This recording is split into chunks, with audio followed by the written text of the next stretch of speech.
Allô tout le monde, j'espère que vous allez bien. Bon vendredi, bienvenue à nouveau dans les live coaching sur... Oh, allô tout le monde, bienvenue à nouveau dans les live coaching avec moi dans les lives du vendredi. Vous pouvez constater que je ne suis pas dans le même décor. C'est ça. Celles qui ont suivi ou qui n'ont pas suivi, j'ai déménagé dans les dernières semaines, fait que je suis encore en train de setuper mon espace bureau. Là, je pense que je vais changer mon bureau de direction pour faire face à la fenêtre, mais pour le moment, je commence à être quand même pas mal installée, fait que j'ai encore des petites boîtes à défaire et tout, mais je suis vraiment contente, fait que voilà. Dites-moi coucou quand vous êtes là, que je puisse vous voir. Je vais taguer aussi tout le monde. Je vais aussi vous rappeler que les lives vont revenir à tous les vendredis. J'ai pris une pause. Je pense que le dernier live était en juin. Est-ce que tu? Je pense que ça remonte en juin. Fait que celles qui ne m'ont pas vu, j'ai eu des petits messages ici et là. Hey, on dirait que je te vois plus sur le groupe Facebook, c'est-tu normal? Ah non, c'est le dernier live, c'est le 5 juillet. Fait que ça fait pile un mois que j'ai pas fait de live ici. Et je suis de retour. Donc, celles qui sont là en live, dites-moi coucou. Comme ça, je peux vous voir. Celles qui sont là en replay, écrivez replay pour que je puisse savoir c'est qui est là en replay. Je suis vraiment contente de revenir. Il va falloir que je me remette dans le mood un petit peu. Mais aujourd'hui, on va parler des modèles d'affaires qui fonctionnent le mieux en ligne. Donc, qu'est-ce que ça veut dire un modèle d'affaires qui fonctionne bien? C'est un modèle d'affaires qui est profitable, donc on va parler de profit, mais on va aussi parler de qu'est-ce qui est généralement le plus mis de l'avant en ligne, qu'est-ce qui est quand même les standards. Donc si jamais tu te lances, parce que j'ai beaucoup de gens ici sur le groupe Facebook qui sont en démarrage, qui veulent se lancer, mais qui ne savent pas exactement comment le faire, ils ne savent pas exactement quoi offrir, je vais vous parler de l'importance de bien choisir votre modèle d'affaires, puis l'importance de comprendre le modèle d'affaires qui convient le mieux à votre entreprise parce que il y en a plein qui peuvent fonctionner. Maintenant, ça dépend vraiment de ton entreprise, ta mission, qu'est-ce que tu veux offrir, puis de toi, tes forces également. Et de où est-ce que tu es rendu, bien évidemment. C'est quelque chose qu'on néglige, le modèle d'affaires, puis quand on commence, pas nécessairement quelque chose à laquelle on pense, tu sais, puis c'est pas nécessairement important au début, là, le plus important c'est de commencer, mais par exemple, ce que mes clientes vont vivre à un moment donné, si elles n'ont pas pris le temps d'établir leur modèle d'affaires, leur structure d'entreprise, c'est qu'elles sont vraiment désorganisées, elles savent pas ce qu'elles vendent vraiment, c'est un peu comme ils vendent un peu n'importe quoi, ils savent pas trop nécessairement où est-ce qu'ils s'en vont, fait que leur modèle d'affaires est pas clair. Puis qu'est-ce que ça sert d'avoir un modèle d'affaires clair? C'est que tu sais quoi vendre, comment le vendre vraiment plus facilement.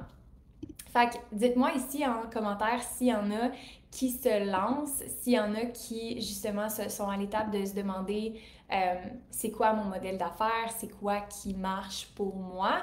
Je serais curieuse de le savoir. C'est une étape qui est quand même importante, puis c'est une étape qui est difficile si on n'a pas de modèle. Fait qu'aujourd'hui, je vais vous montrer des modèles concrets que vous pouvez utiliser, qui fonctionnent en ligne, qui sont profitables, puis ceux qui fonctionnent le mieux. Donc, tu arrives en ligne, tu vois les modèles d'affaires, puis tu te demandes, est-ce que je devrais choisir X, Y ou Z? Donc, je te montre la panoplie de choix. Tu as le modèle je le fais pour toi. Donc, le modèle d'affaires je le fais pour toi, c'est une entreprise de service. Je le fais pour toi, ça veut dire que tu vas, par exemple, faire la gestion de publicité, tu vas faire la gestion de médias sociaux, tu vas faire de l'implémentation de système, tu vas faire de l'embauche RH, donc tu vas t'occuper du processus RH d'une entreprise, tu vas faire pour le client, donc tu vas le faire à sa place dans le fond. Fait Done for You, c'est un des services les plus faciles à vendre pour commencer. Pourquoi? Parce qu'il y a beaucoup de demandes, OK? C'est quelque chose qui est... tout le monde a besoin d'un comptable. Tout le monde a besoin de X. Donc, c'est des besoins vraiment concrets et précis, puis les gens veulent le déléguer. Mais ça a des faiblesses, ce modèle-là, et ça a des forces.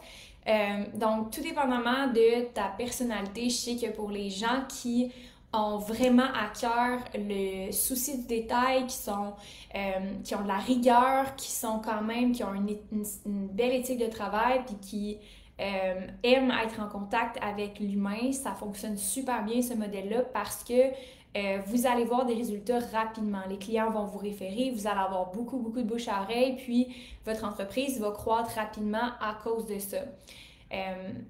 Donc, tu le fais à la place de la personne, ça peut être que tu entraînes des gens, ça peut être que tu leur fais un plan alimentaire, ça peut être que tu es en consultation, par exemple, mais que tu vas mettre en place quelque chose pour le client que lui n'est pas capable de faire.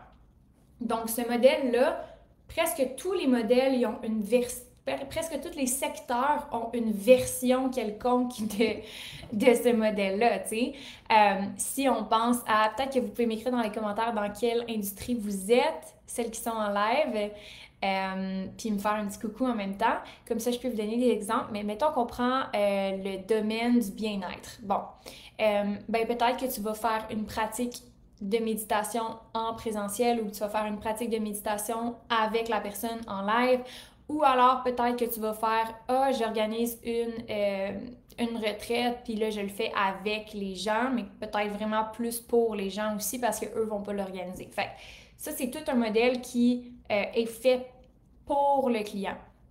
Dans chacune des industries, que ce soit le marketing, l'administration, que ce soit l'entraînement, le bien-être, que ce soit name it, OK? Il y a une forme de ça dans votre industrie. Et c'est généralement la chose la plus facile à faire pour commencer. Facile, en guillemets, parce qu'il n'y a rien qui est facile. Adjointe virtuelle et rédactrice de subventions aux entreprises, c'est un service qui est fait pour le client Véronique, fait que bien ciblé. Donc, ce service-là c'est un modèle d'affaires qui, comment on croît ça, je vais vous l'expliquer plus tard, mais ça marche super bien, puis tu peux croître à plusieurs centaines de milliers de dollars. Là. Tu sais, comme tu peux croître facile à 100 000 dollars par année là, en ayant ce modèle-là sans équipe. Totalement possible, totalement accessible. Quelque chose que j'ai vu avec mes clientes, quelque chose que je vois puis qui est accessible et que tu vas vivre en l'espace de quand même peu de temps si tu t'y mets.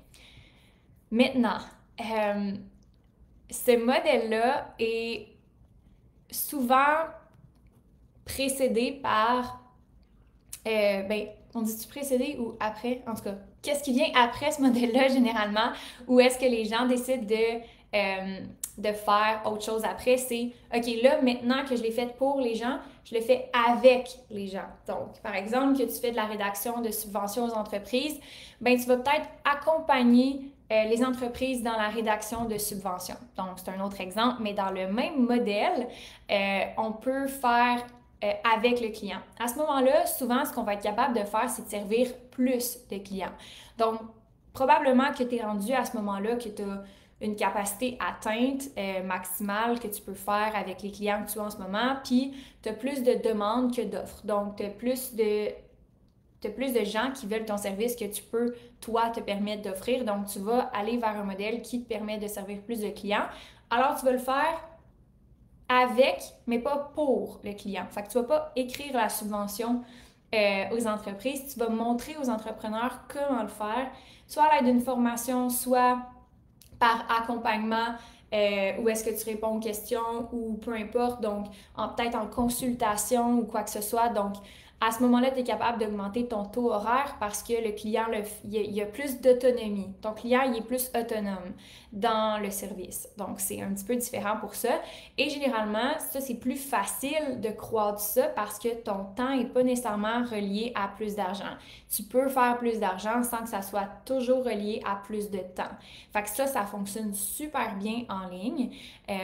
Donc, le faire avec le client, mais ça a aussi certaines limites.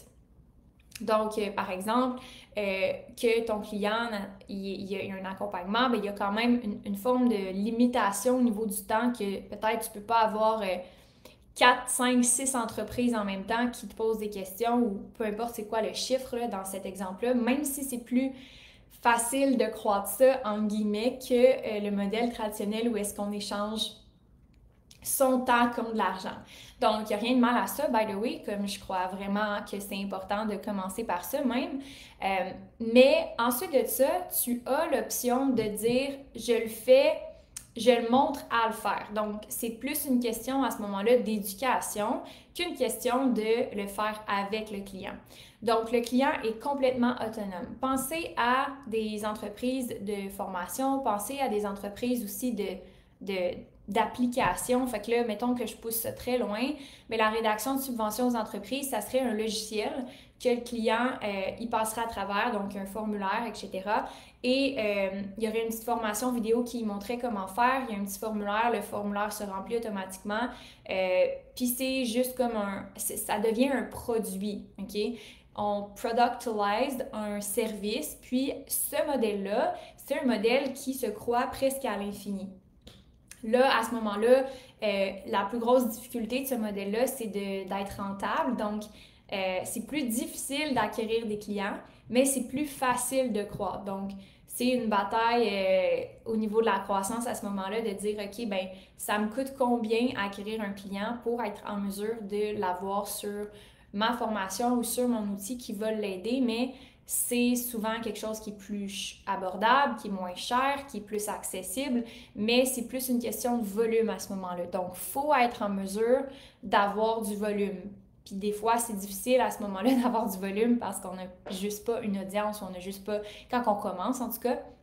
Donc, les trois gros modèles, là, c'est, OK, je le fais pour le client, je le fais avec le client et le client le fait lui-même. C'est vraiment les trois gros modèles que vous pouvez voir. Pas mal toutes les entreprises en ligne de services se retrouvent dans ces trois catégories-là.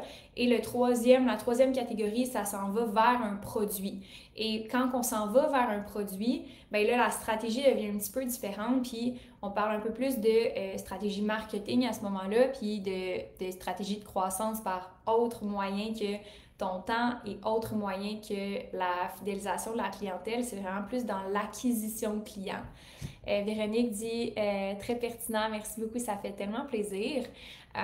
Donc, c'est les modèles qui s'offrent à vous en ligne. Et je pense que ce qui est important de comprendre, comme Véronique dit, c'est où est-ce que tu te situes là-dedans, parce que je pense que c'est ça qui fait que c'est pertinent, c'est que des fois, on ne sait pas par où qu'on devrait commencer ou c'est quoi la prochaine étape de sa croissance, right?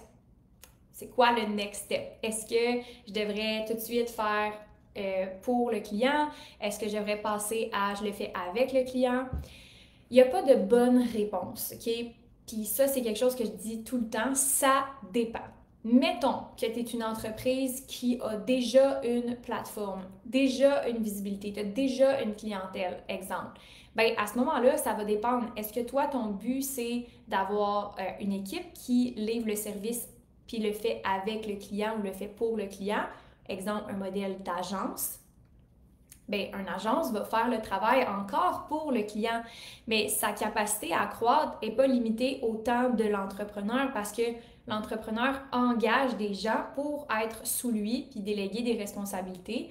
Et à ce moment-là, si je reprends le même exemple que Véronique, bien Véronique aurait une agence d'adjointes virtuelles et ces adjointes virtuelles, elle les paierait un peu moins cher que qu'est-ce qu'elle chargerait le client, elle ferait un profit et son équipe fournirait les services à sa place. Donc, on peut croître un modèle, mettons que tu as fait 100 000 de ventes puis que tu veux continuer dans ce modèle d'affaires-là de service pour le client, ça se fait totalement bien. Puis c'est juste qu'il faut que tu connaisses c'est quoi, toi, tes forces, tes faiblesses. Et ça prend, oui, une rigueur, ça prend quand même beaucoup de gestion de management. Donc, il faut que tu aies un désir de gérer des gens. C'est souvent là que y a des gens qui, c'est pas leur zone de génie ou ils n'ont pas d'opérateurs ou c'est pas des bons opérateurs, c'est plus des bons vendeurs ou des bons marketeurs, mais c'est pas nécessairement des bons gestionnaires. Puis là, ça devient difficile parce que la business a besoin d'un bon opérateur en place pour que ça puisse croître quand on le fait pour le client. Parce qu'il y a des gens qui ont besoin de le faire. C'est pas juste comme une formation il n'y a pas de personnel impliqué dans la livraison du service. Ensuite de ça, fait que ça, c'est une façon de croître le modèle 1. La façon de croître le modèle 2, c'est un genre de hybride, OK? Le faire avec le client, c'est un genre de hybride. Puis moi, c'est en ce moment le modèle qui est mon modèle actuel. Donc, je le fais pas pour mes clients, je le fais avec mes clients. Donc, je les conseille, je les aide. Je le fais un petit peu des fois avec elles, donc pour elles aussi, mais c'est principalement à comme 95% du temps, je le fais avec elles. Donc, je les conseille, je les consulte, je les coach ben, c'est ça. J'organise des événements, je les aide à se mettre en relation, puis c'est vraiment là où est-ce que mon modèle d'affaires a évolué. Si je veux croître ce modèle-là, j'ai besoin d'amener des gens avec moi pour être en mesure de supporter, en fait, un volume dans ce modèle-là. Le volume, est-ce qu'il est limité? Oui, mais il est limité au nombre de personnes que je suis capable de dupliquer pour moi. Fait que si on le fait avec le client, ça ressemble plus à une entreprise de consultation ou que ce soit consultation RH, que ce soit consultation comptabilité, que ce soit consultation d'affaires, que ce soit name it consultation, c'est souvent des modèles qu'on le fait avec le client. À ce moment-là, ben, ça dépend vraiment du nombre de qualités de personnes que je suis capable d'aller chercher qui sont capables de supporter le volume avec l'entreprise. Donc, on ne parle pas nécessairement juste de management, on parle de développement de talent, puis on parle de développement de systèmes qui font qu'on est capable de supporter le client dans un processus clair qu'on peut répliquer plus facilement. Ça joue vraiment dans les systèmes, ça joue vraiment dans la réplicabilité parce que plutôt que de le faire avec le client, donc on peut vraiment personnaliser, pas avec, mais pour, quand on le fait pour le client, on peut personnaliser, on peut tout le faire custom. On peut tout faire différent. C'est pour ça qu'une agence va avoir une stratégie marketing différente pour plein de clients. Quand on le fait avec le client, ça prend quand même une forme de système qui fait que ben, les clients peuvent passer à travers certaines étapes de façon plus autonome, puis qu'il y a un système qui supporte ça, qui fait que ça accélère la croissance plutôt que de faire plein d'étapes pour le client manuellement. Donc, le leverage de ce modèle-là, c'est vraiment les systèmes, qui est une de mes forces. Donc, il faut vraiment savoir c'est quoi ses forces et faiblesses et la capacité à amener de la relève aussi parce que vous devez être capable de dupliquer ce que vous faites pour aider plus de gens. Donc, d'où l'importance quand on regarde des films de consultation, de peu importe, ben, ils développent leur relève en ayant des stagiaires, en ayant des gens qui sont là pour apprendre, pour répliquer un modèle, pour répliquer une façon de faire. C'est comme ça que les modèles de ce style-là croient. Dernier modèle, comment que le dernier modèle peut croître puis qui fonctionne super bien en ligne aussi. Puis n'hésitez pas si vous avez des questions, hein, j'aime toujours ça avoir vos questions dans les commentaires, mais je veux juste comme vous donner le matériel. Le troisième modèle qui peut croître en ligne, c'est le modèle du produit ou de la formation ou du SaaS, donc du logiciel. Donc à ce moment-là, on prend un besoin particulier dans tout ce qu'on a fait dans le passé. Exemple, je reprends l'exemple de la rédaction de subventions aux entreprises. Bien, on veut du volume. On veut que le maximum d'entreprises soumettent une demande de subvention. Donc, qu'est-ce qu'on veut faire? On veut que le maximum de personnes connaissent ce produit-là. Donc, ce qu'on veut, c'est du volume. C'est vraiment de la visibilité. Donc, le plus gros défi de ce modèle-là, c'est de focuser sur la croissance de visibilité. Donc, on ne va pas focuser sur développer des talents, on ne va pas focuser sur tellement le management, quoique oui, ça va faire partie de la croissance à un moment ou un autre, mais ce n'est pas une business de management, c'est plus une business de marketing à ce moment-là. Puis souvent, ce modèle-là, c'est idéal quand tu as une plateforme, quand tu as une audience. Donc, par exemple, si je veux vendre une formation en ligne, ben, je veux que cette formation-là soit vue par le maximum de personnes possible parce qu'elle va être à plus petit prix. Fait que j'ai besoin de beaucoup de gens pour arriver au même chiffre d'affaires. Et oui, ça se scale mieux parce qu'il n'y a pas de temps qui est relié à ça, mais ça dépend de ton habileté à convertir. Donc, exemple que j'ai je sais pas moi, 1 million de personnes qui me suivent sur les médias sociaux, puis j'arrive à vendre juste 1% de cette audience-là, ben, je vais quand même faire, j'ai pas le calcul, là, mais je pense que c'est comme 10 000. 10 000 ventes. Moi, les calculs rapides, je devrais pas faire ça. Je pense que c'est 10 000. Fait que, mettons que je fais 10 000 ventes, ça va vite, là.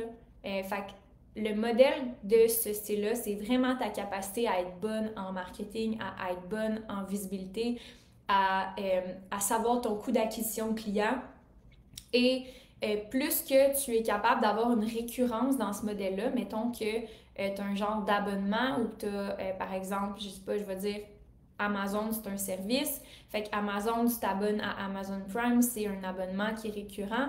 Ben ça, c'est une forme de service qui est récurrente et qui se scale et la visibilité est le nerf de la guerre. Donc, comment on fait pour avoir plus de visibilité? Il y a plein de façons, mais entre autres, il faut que ça soit quelque chose qui soit utile, il faut que ça soit quelque chose qui est un game changer. Fait que le produit en soi doit être excellent. C'est pour ça que c'est difficile à faire, mais c'est plus facile à croître. Ce qui est difficile à faire, c'est d'avoir un produit assez bon pour que les gens en entendent parler, puis le conseillent, puis que les gens le prennent en continu. Fait que Amazon Prime, pourquoi ça croît aussi vite? C'est qu'on en a besoin, on veut de la rapidité. Et deux, on le conseille à tout le monde parce qu'on trouve ça dommage génial qu'il y ait un colis qui arrive la journée d'après et c'est récurrent, fait qu'on paye à chaque mois. Fait que ce modèle-là croît de façon exponentielle à cause de ça. Donc, je vous demande pas de devenir Amazon demain matin, mais c'est pour ça que c'est un des modèles que les gens disent « Ah, ben tu sais, t'as juste à créer des revenus passifs en ligne, t'as juste à créer un membership. » Et tout ça est tellement vrai, mais c'est vraiment difficile d'avoir un bon produit. Fait qu'il faut que tu sois super bonne à améliorer ton produit en continu. Ton produit ou ta formation ou ton membership ou une forme de service qui ne demande pas de ton temps activement pour un client pour une livraison. Fait que oui, tu vas mettre du temps pour la création du produit, mais c'est pas relié à le nombre de clients que tu as. Fait que tu vas mettre l'heure, mais ça va servir le nombre de clients qu'il y a. Fait que s'il y a 1000 clients, ça va prendre le même temps que s'il y a 10 000 clients. Fait que ton temps est multiplié à cause que tu passes une heure avec le développement de ton produit, par exemple, mais ça va bénéficier 10 000 personnes plutôt que, mettons, 100 personnes. Donc, c'est là que ça devient vraiment intéressant. Mais pour ça, je pense qu'il faut vraiment que tu maîtrises l'étape 1 et l'étape 2, selon moi. Il faut que tu arrives dans un des deux modèles à prouver ton modèle pour être capable de pouvoir concrètement bâtir quelque chose que les gens ont envie, qu'ils ont besoin, parce que tu comprends vraiment mieux ton marché, puis tu comprends vraiment mieux qu'est-ce qu'ils ont besoin dans ce produit-là pour que ça devienne quelque chose qui est irrésistible, quelque chose qui est vraiment un no-brainer et qui peut être partagé, qui peut être référé, puis qui peut être récurrent. C'est ce qui scale. Si on vend quelque chose juste une fois à une niche vraiment particulière qui n'est pas un besoin assez grand, ça va être difficile de croître ce modèle-là. J'ai un exemple que j'ai perdu, mais je pense que c'était je parlais à un entrepreneur qui avait une sérigraphie qui était une entreprise d'imprimerie dans le fond. Puis il disait que lui avait développé un logiciel juste avant ça. Puis son logiciel était vraiment juste pour c'est un logiciel spécifique pour les entreprises pour qu'ils puissent passer des commandes, entre autres, là, pour le papier. Puis c'est devenu tout numérisé. Fait que son logiciel était vraiment limité à une audience particulière. Puis c'était pas nécessairement quelque chose que les gens ont continué d'avoir besoin. Ils ont eu besoin d'une fois, ils payaient une fois, puis après ça, c'était fini. Et en plus, le marché était en déclinaison. Mais mettons, outre que le marché est en déclinaison, les gens achetaient juste une fois. Donc, c'est encore plus difficile de croire quelque chose que les gens ont absolument besoin. Ils payent une fois, puis après ça, c'est fini. Le développement est beaucoup plus difficile parce qu'il n'est pas exponentiel. Donc, si on veut vraiment focuser sur cette offre-là de formation ou quoi que ce soit, ben, on peut penser des fois à la récurrence pour accélérer la croissance. Mais là, je m'éparpille pas trop parce qu'il y a tellement de choses que je viens de dire en 2 minutes. 2 minutes, comme plus que 2 minutes. J'ai tellement de choses que j'ai dit en 23 minutes et je pense que c'est important de revenir à la base. Donc, si vous commencez, c'est quoi que vous devez regarder? Vous devez regarder c'est quoi vos forces, puis c'est où est-ce que vous voyez des opportunités qui sont devant vous. Une des choses qui m'a le plus servi dans ma business, c'est d'écouter mes clients et de m'adapter en fonction de qu'est-ce que j'avais devant moi qui était le plus pertinent et utile. Donc, quand je me suis lancée comme coach d'affaires, je me suis juste dit, OK, je vais offrir ma structure pour des systèmes de vente. Je vais les aider à se structurer pour leur lancement, je vais les aider à se structurer pour leur tunnel de vente, Je vais les amener une structure dans leur modèle d'affaires, dans leur offre de service, dans leur tunnel de vente, puis les aider dans leur système, donc vraiment supporter des meilleurs systèmes dans leur entreprise, avoir des automatisations qui supportent la croissance. Donc, je voyais que c'était un besoin parce que personne n'aimait ça parler de ça, puis personne n'avait l'expertise, donc je me suis spécialisée là-dedans et je me suis dit, OK, maintenant que je l'ai fait pour mes clientes, je sais que je suis capable de le faire pour mes clientes, je vais le faire avec mes clientes, donc je vais enregistrer des vidéos de formation, puis ils vont le faire avec moi, puis je vais les conseiller au fur et à mesure.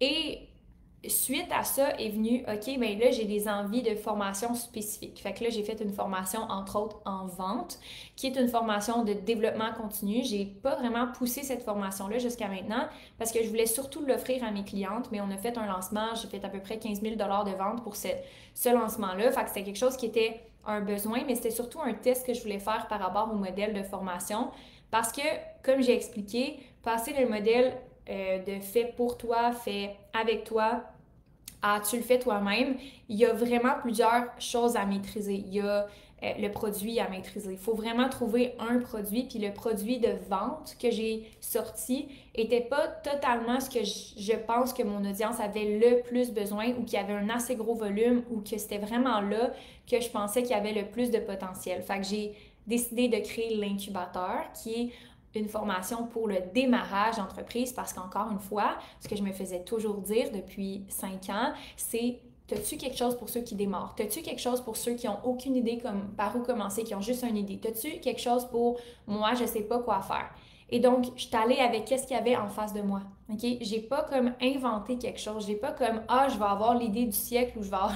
Comme c'est pas arrivé de même. J'ai pas fait comme ah, j'ai une idée de génie, comme puis c'est ça que je vais faire. Non, ben, en tout cas, pour moi, qu'est-ce qui a vraiment marché pour moi, c'est que j'ai écouté ce que mes clientes me disaient qu'ils avaient besoin. Encore une fois, j'ai pas comme pris tout ce que les gens m'ont dit qu'ils voulaient parce que honnêtement, j'aurais fait tout et n'importe quoi sinon, mais quelque chose qui est récurrent, quelque chose que ça fait plusieurs années que les gens me disent qu'ils ont besoin puis que là, j'ai envie de le faire, puis ça fait du sens pour moi de le faire maintenant, puis je suis rendue là dans ma progression, ben oui, ça fait du sens que j'offre ça, right? Fait que si quelqu'un m'avait dit, OK, ben j'aimerais ça que tu fasses des retraites à tout le monde, ouvertes à tous, ou des conférences, non, comme c'est pas mon alignement, c'est pas là que je m'en vais, c'est pas ça que je veux faire. Fait que même si les gens me le demandaient, j'aurais pas dit oui à ça. Fait que c'est pas juste d'écouter puis de dire ah, OK, comment j'adapte mon modèle en fonction de ce que mes clients ont besoin, mais c'est de se demander toi, c'est quoi ta vision?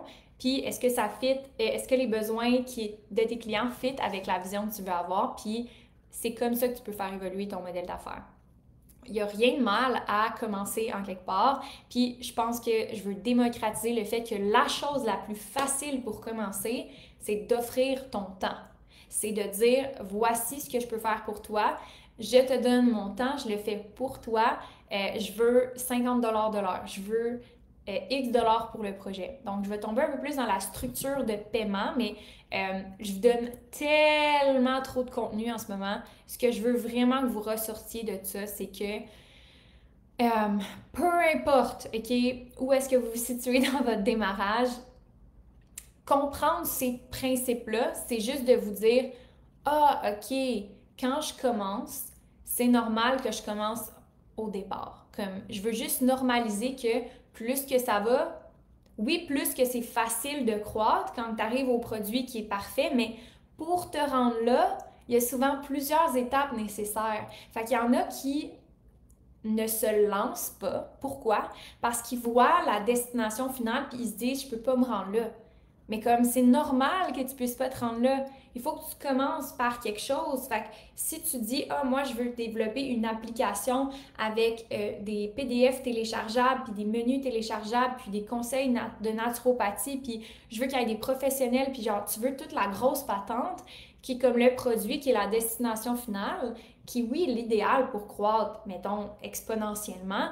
Mais tu sais, si tu n'es pas capable de faire 1 $ de vente dans ta business, ça sert à rien d'essayer de penser à créer l'affaire qui va te générer 3 millions. Tu sais, c'est pas...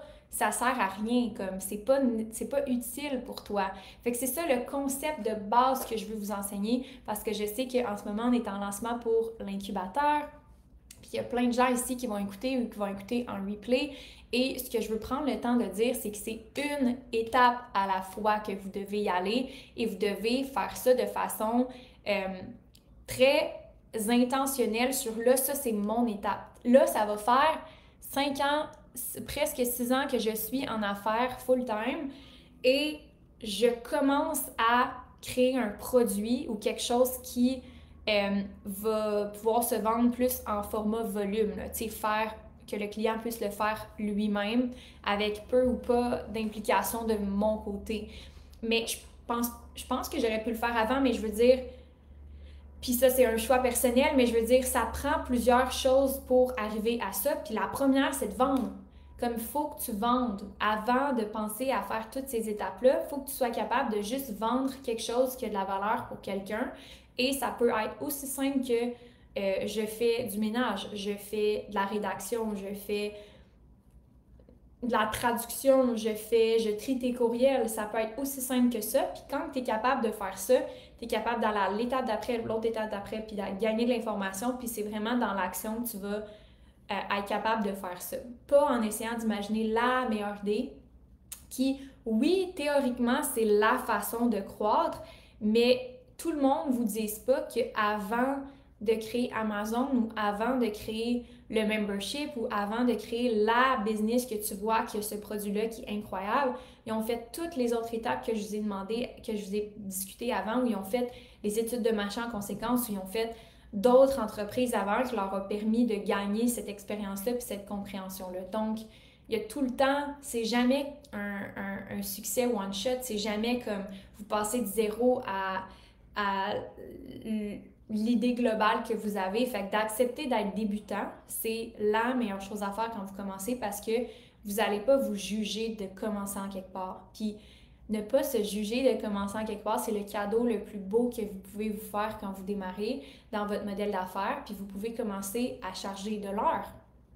OK? Il y a encore des contractuels qui travaillent pour moi qui me chargent de l'heure et leur modèle d'affaires va très bien. OK? Fait que vous pouvez commencer et même finir avec ça. Il y en a qui se rendent à 100 000 par année en facturant à l'heure. OK? Fait que c'est pas nécessaire de faire des forfaits si c'est pas pour toi, si c'est pas ton modèle. C'est l'affaire la plus simple à faire pour commencer. Il y a les forfaits, donc tu peux charger par contrat. Donc tu peux dire, OK, moi je fais ça pour toi, ça coûte tant. Parfait, c'est un prix fixe pour un contrat. Il y a les banques d'heures, donc ça aussi, c'est plus en fonction de tes besoins versus une mission accomplie, donc en fonction des besoins, ça s'adapte un petit peu plus. Donc, il y a autant de l'heure que par forfait, que par banque d'heures que vous pouvez faire et c'est simple à faire. Allô Maude, j'espère que ça va bien. Bon vendredi, contente de te voir. Alors, ça n'a pas besoin d'être compliqué quand vous commencez.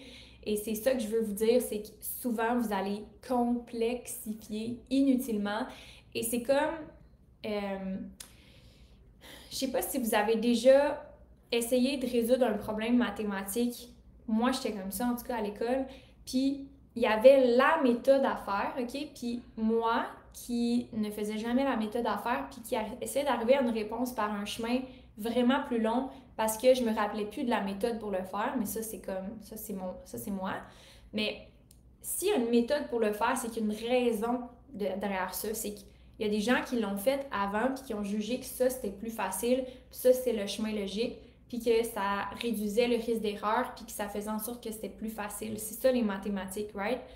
Donc oui, je peux faire d'autres calculs pour arriver à la même réponse, mais si, exemple, une résolution de problème mathématique, j'ai une formule à suivre, c'est parce que cette formule-là va mieux que d'autres, puis réduit l'erreur, etc., etc. Fait quand on fait un démarrage, ben c'est la même chose. Il y a des formules qui ont déjà bien fonctionné dans le passé. Essayez pas d'en inventer une. Essayez pas de sauter des étapes. Essayez pas de prendre un autre chemin. Essayez pas de rallonger le parcours inutilement. Tu sais, à moins que vous vouliez vous faire chier, là.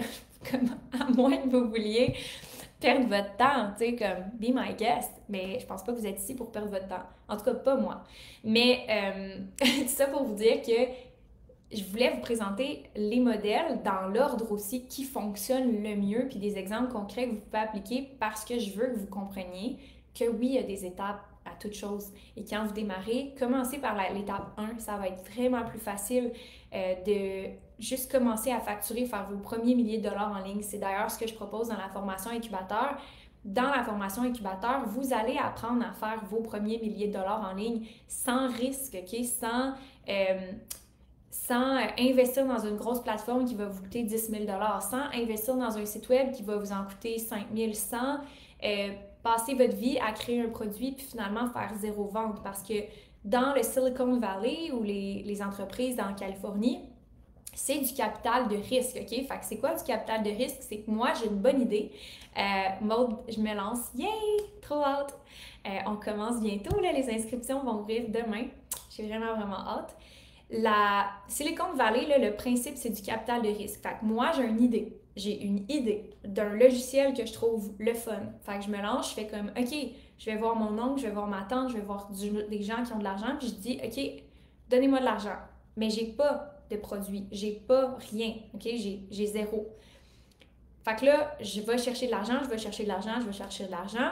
Et là, j'ai comme 2 millions, 5 millions, 10 millions, whatever. J'ai ramassé de l'argent pour lancer mon idée. Mon idée, qui est même pas encore profitable, que j'ai même pas encore généré $1. Mais j'ai une bonne idée. Et là, j'arrive, je développe le produit, je développe le logiciel, je développe X, Y, Z et je le lance, puis ça rencontre pas les attentes de vente. Fait que là, je réinvestis. Et ça, c'est ce qu'on pense qu'on doit faire quand on est entrepreneur. Pourquoi? Parce que c'est ce qu'on voit. On voit les entreprises qui vont faire du financement, qui vont aller chercher de l'argent, qui vont aller demander de l'aide à l'externe, mais vous n'avez pas besoin de ça pour faire quelques milliers de dollars en ligne et de bâtir un momentum. C'est ça que j'ai fait moi. Donc, puis je pense que c'est important de vous montrer ce modèle-là parce que des fois, ceux qui ne sont pas du monde entrepreneurial, peut-être vous avez juste eu cette image-là, mais c'est pas ça d'être entrepreneur en ligne. Vous n'avez pas besoin d'argent pour vous financer au début. Vous pouvez commencer à facturer de l'heure, bâtir une liquidité, continuer à avancer, progresser dans votre modèle d'affaires, puis après ça, oui, développer, puis avoir une entreprise que vous pouvez croître avec peut-être, oui, de l'aide de financement externe, mais quelque chose qui est prouvé, quelque chose qui fonctionne, quelque chose qui a déjà généré de l'argent. Et vous allez avoir tellement plus de facilité de le faire comme ça, sincèrement. Donc, je vais vous laisser le lien pour vous inscrire si jamais vous n'êtes pas inscrite encore à la liste d'attente de l'incubateur. On a déjà envoyé quelques courriels pour celles qui sont sur la liste d'attente. On est comme 150-ish sur la liste d'attente. C'est incroyable. On va tellement avoir une belle première cohorte. J'ai full hâte de vous accueillir. Il reste quelques heures encore là, pour vous inscrire. Fait que j'ai mis le lien dans le chat, dans les commentaires. Vous allez pouvoir vous inscrire sur la liste d'attente et on ouvre les inscriptions demain. Donc, à partir de demain, vous pouvez vous procurer la formation, l'accompagnement primeur. On va vous offrir des exclusivités parce que vous êtes là en premier. Donc, vous allez avoir accès à tous les bonus en premier dans la formation. Vous allez avoir accès au module 1, au module 2, donc module d'introduction et le module 1 pour vous aider à trouver votre avantage injuste. Qu'est-ce que vous pourriez facturer dès demain matin? Qu'est-ce que vous pourriez générer comme argent dès qu'on commence la formation? Alors, j'ai vraiment hâte de vous retrouver. Si jamais vous avez des questions par rapport à l'incubateur, j'en ai pas parlé très largement ici parce qu'on est en pré-vente. Donc, on va en parler davantage. On va vous montrer un petit peu plus d'études de cas. On va vous montrer aussi comment vous pouvez évoluer dans la formation, mais actuellement, on est en pré-vente. Donc, toutes celles qui font partie de la liste d'attente vont avoir 200 $ de rabais qui ne reviendront pas. Donc, c'est le moment, si tu étais certaine que c'était la bonne chose pour toi, que tu savais que tu voulais te faire accompagner par moi pour ton démarrage, c'est genre le meilleur moment de t'inscrire parce que on a 200 $ de rabais, puis tu vas pouvoir déjà te préparer puis déjà être dans l'action pour l'automne. Officiellement, on commence tout le monde ensemble plus tard cet automne, en octobre, mais tu vas déjà pouvoir avoir avancé puis t'être préparé pour réussir à lancer ton entreprise en 2024. Donc, écris-moi si tu as des questions, sinon ça va me faire plaisir de te voir à l'intérieur de l'incubateur. Je suis très fébrile de t'annoncer aussi que tu vas être sur une nouvelle plateforme de formation. L'expérience utilisateur va être incroyable. Puis il y a plein de nouveautés qui vont s'ajouter aussi, puis vous allez être les premières à avoir accès. Puis comme je suis vraiment généreuse, j'ai tend à donner toujours plus à celles qui sont là en premier. Fait que vous allez avoir non seulement toute l'exclusivité plus le 200 de rabais, mais chaque chose qui vont s'ajouter dans l'incubateur, dans les cohortes à venir, vous allez avoir accès aussi. La version bonifiée, la nouvelle plateforme, il y a plein de nouveautés qui s'ajoutent là, pour 2025 que j'ai hâte de mettre en place puis de vous annoncer, mais vous allez avoir accès à tout ça aussi. Donc, voilà, vraiment excitée, vraiment fébrile, j'ai hâte de commencer. Je reviens d'un long congé de live sur le groupe Facebook, mais tellement motivée. Fait que celles qui sont en replay, écrivez-moi replay, puis on se retrouve dans un live la semaine prochaine aussi. J'ai aussi des lives qui s'en viennent avec des invités, fait que on se retrouve très bientôt. Bye tout le monde!